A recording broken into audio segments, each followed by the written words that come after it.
कर रहे हैं? अपने ख्वाब को नींद से जगाने की कोशिश कर रहा हूं। तो अब आपने मेरा नाम ख्वाब रख लिया? कोई एतराज? मिष्टी से तो अच्छा है।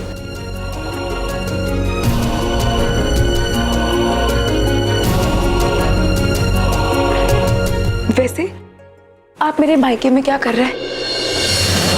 गीत, तुम्हारी पाबंदी केवल रात भर के लिए थी। सुबह हो गई है तो मुझे तुमसे मिलने के लिए तुम्हारी परमिशन की जरूरत नहीं है। अरे ये फूल यहाँ क्या कर रहे हैं? इन्हें वाज में डालिए।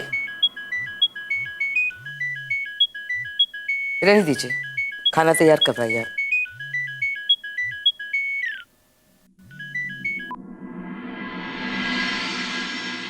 बोलिए नयनतारा। दादी माँ, सब खत्म हो गया है।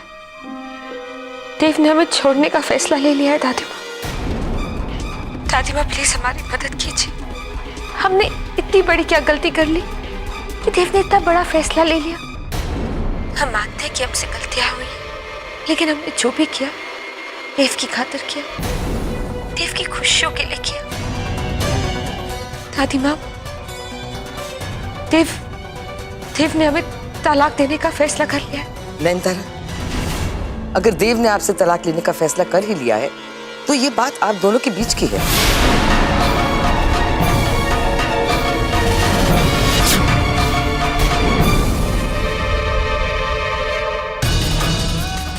नयनतारा, ये मेरी आखिरी वार्निंग है। दोबारा इस घर में फोन करने की जरूरत भी मत करना। देव तुम्हें तलाक दे रहा है। इसके बाद इस घर से, इस परिवार से तुम्हारा कोई नाता नहीं है। इसके बाद हमारी जिंदगी में दखल देना तो दूर की बात है, अगर तुमने हमारा नाम यूज करने की भी कोशिश की तो मैं तुम्हारा बहुत बुरा हाल करूंगा। पिछली बार तो तुम नकली पेपर्स और झूठे गवाहों की वजह से जेल से बच गई थी, पर मैं इस बार ऐसा नहीं होने दूंगा, समझो तुम?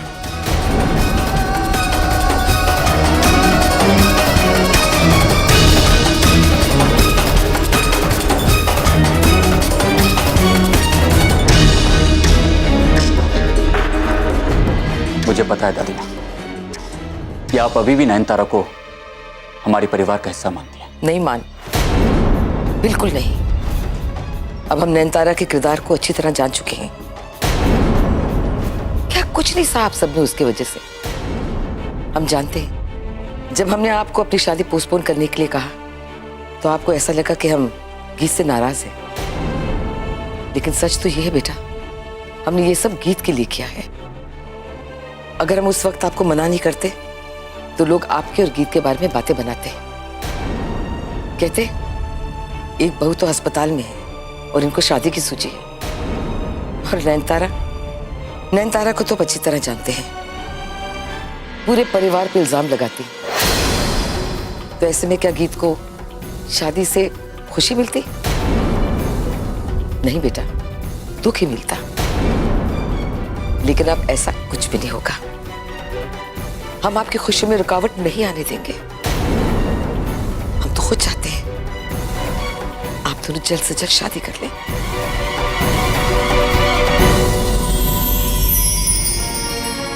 हाँ बेटे, हमने पंडित जी को बुला लिया है आपकी शादी की मुहूर्त निकालने के लिए। मैं जल्दी से ये खुशखबरी गीत को देता हूं। उसे इस घड़ी का कब से इंतजार था।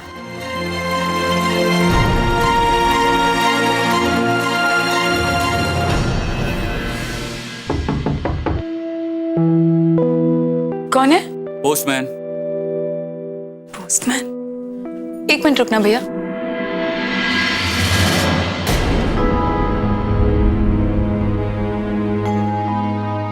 यहाँ पर तो कोई भी नहीं है। पता नहीं।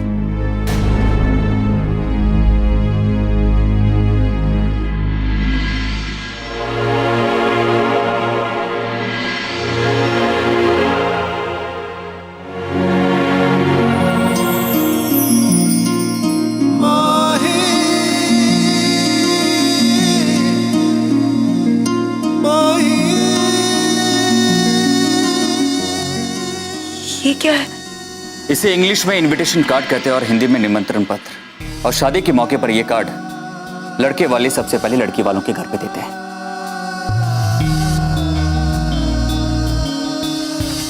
अब अच्छे से अपने मायके के दरो दीवार को देख लो,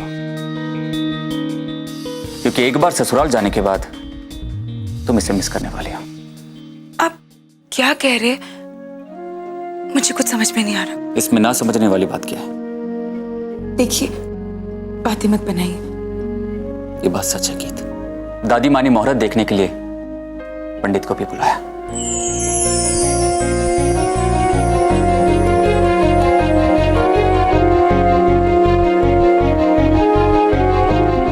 अब हमारी शादी हो रही है गीत, बहुत जल्द।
क्या हुआ गीत?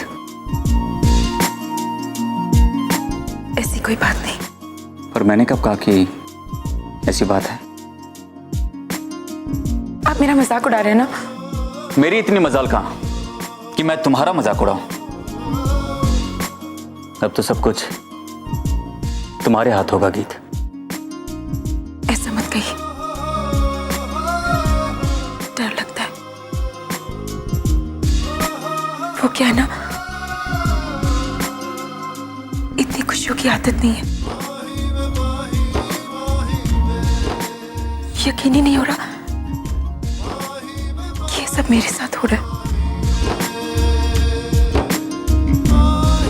लग रहा है जैसे कोई ख्वाब जी रही हूं। करवट लूंगी और सब टूट जाएगा। गीत, अब इन खुशियों की आदत डाल लो। इसके बाद सिर्फ खुशियां होंगी। वो जो करवाहट तुम्हारी जिंदगी में थी, वो हमेशा के लिए भुला दो गीत, हमेशा के लिए। भूलना चाहती हूँ, पर अपनी तकदीर पर यकीन नहीं हो रहा। यकीन होगा गीत, मैं तुम्हें यकीन दिलाऊंगा।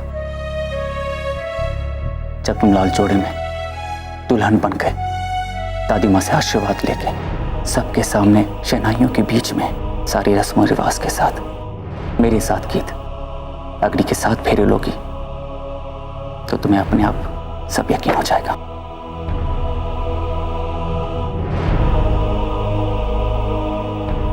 सब रस्म और रिवाज के साथ? हाँ गीत, सारी रस्म और रिवाज के साथ, सबके सामने, सारे दिल्ली को पता चले कि मैं कितना खुश नसीब हूं, कितना तकदीर वाला हूं जो मुझे तुम मिली गीत। और फिर उसके बाद तुम्हें भी यकीन हो जाएगा गीत।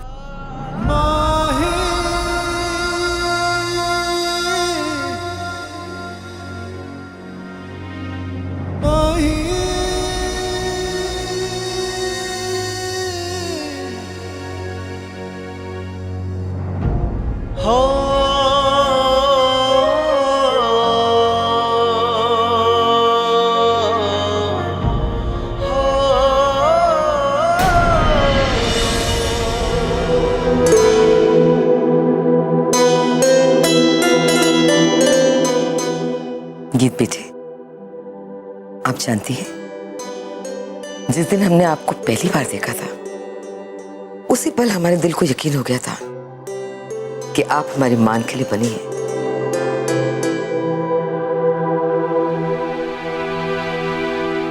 वक्त तो लग गया लेकिन हमारे मन की बात सच्ची हो गई। बेटी, आपको अंदाजा नहीं है कि हम कितने खुश हैं कि आप खुराना परिवार की बहू बन के आ रही हैं। और आपको तो हमारा शुक्रगुजार होना चाहिए। आपकी और गीत की इतनी लड़ाइयों के बावजूद हमने इन्हें यहां से जाने नहीं दिया। आपको दुष्दानव से इनका पति बना दिया।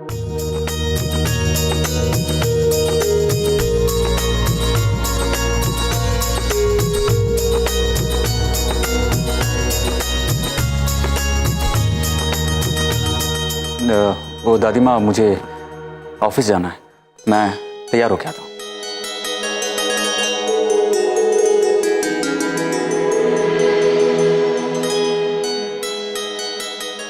बेटे, आप हमारी बहू नहीं है, आप हमारी बेटी हैं। अगर आपके मन में कभी भी कोई बात हो तो हमें फौरन बता दीजिएगा। हम नहीं चाहते कि हमारी बेटी को उसी के घर में किसी भी तरह की तकलीफ हो।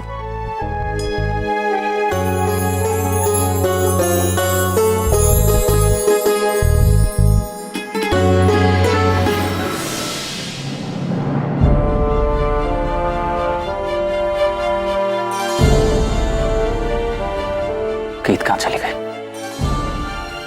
ऑफिस के लिए पहले ही देर हो रही है।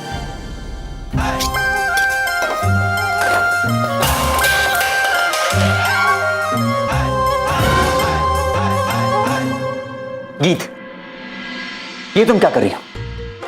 नकुल, मोहन, जल्दी आओ। ये आप क्या कर रहे हो?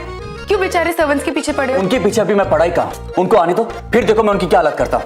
उनके होते हुए तुम्हें काम करना पड़ रहा है। इसमें इनका कोई कसूर नहीं है, मैं खुद काम कर रही थी। मैं तुम्हें कुछ गुस्से में कह दूंगा, तुम्हें बुरा लग जाएगा। गीत, मैंने तुम्हें कितनी बार कहा है इस हालत में तुम्हें काम नहीं करना चाहिए। जानती हूँ, और वैसे भी मैं कोई मेहनत वाला काम नहीं करती। और आपको गुस्से में होने के लिए कोई कारण की तो ही ना जरूरत है। गुस्सा करना तो आपका शौक है ना? वैसे आपको ऑफिस के लिए देरी नहीं हो रही? बाय द वे, हम दोनों एक ही ऑफिस में काम कर रहे हैं। अगर मुझे देरी हो रही है तो तुम्हें भी देरी हो रही है। गीत, हाँ, अगर मैं आज ऑफिस आ रही होती तो मुझे देरी हो रही होती। ऑफिस नहीं जा रही? पर क्यों? क्यों मतलब?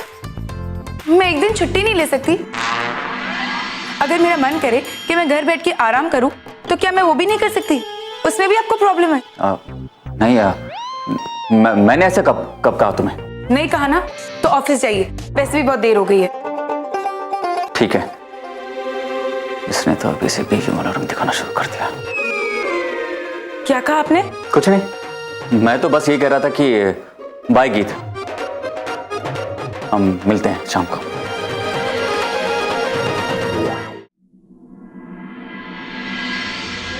गीत, क्या हुआ बेटा?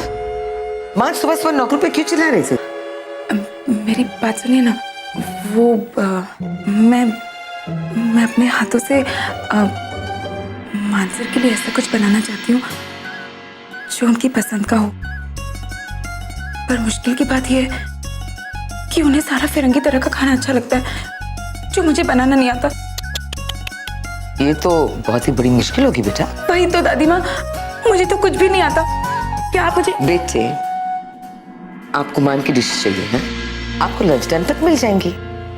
आप तो सिर्फ जाके कमरे में बंद सवर के बैठ जाइए। मान के लिए खाना गोपाल बना लेगा। ओके? नहीं दादी माँ, गीत चाहिए।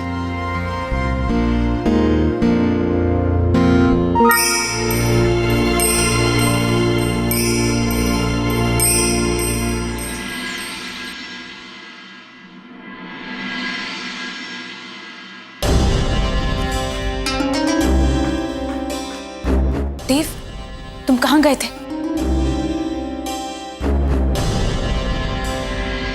बहुत देर से काम अधूरा पड़ा था, उसे पूरा करने गया था। देव, प्लीज पहेलियां मत बुझाओ, ठीक से बताओ कहाँ गए थे? मीरा, मैं कहाँ गया था ये इंपॉर्टेंट नहीं है। इंपॉर्टेंट ये है कि आज के बाद किसी की हिम्मत नहीं होगी कि वो तुम्हें परेशान करे, और ना ही तुम्हें कोई उल्टे सीधे नाम से बुलाएगा, क्योंकि आज के बाद तुम एक शादीशुदा इंसान के साथ नहीं रहोगी। मैंने नयनतारा को डाइवोर्स दे दिया है। What? देव, ये सब अचानक क्यों? अचानक नहीं मीरा, तुमने हमेशा मेरी मदद की, तुम हमेशा मेरे साथ खड़ी रही। अब वक्त आ गया कि मैं भी तुम्हारे लिए कुछ करूं। तो इसका मतलब तुमने मेरी हेल्प करने के लिए अपनी पत्नी को तलाक दे दिया? मीरा, ऐसा बिल्कुल भी मत समझना। हमारे डाइवोर्स का कारण तुम नहीं हो। आज नहीं तो कल ये तो होना ही था। अरे नाम की तो शादी रह गई थी हमारी, और मुझे नाम का रिलेशनशिप नहीं चाहिए। मुझे कंपेनियन चाहिए, एक पार्टनर चाहिए जिसको मैं समझ सकूं, जो मुझे समझ सके, बिना कहे हम एक दूसरे की मन की बात जान लें।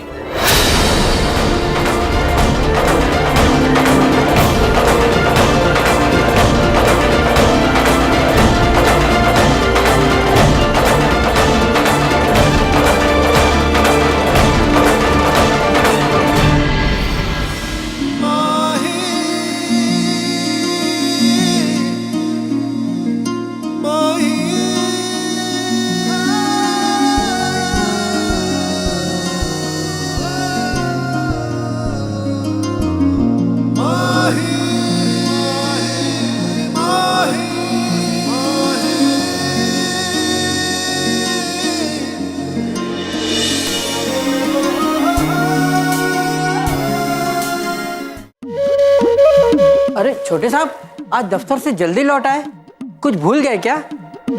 अच्छा, आज गीत मैडम ऑफिस नहीं गई है ना? तो वो ऑफिस नहीं गई तो क्या हुआ? वो मैं अपनी फाइल भूल गया था, उसे लेने आया हूं। कहीं साहब आप उस फाइल की तो बात नहीं कर रहे हैं जो आपके रूम में रखी थी? वो तो यही है मेरे पास। सुबह रूम साफ किया तो वहीं पड़ी थी।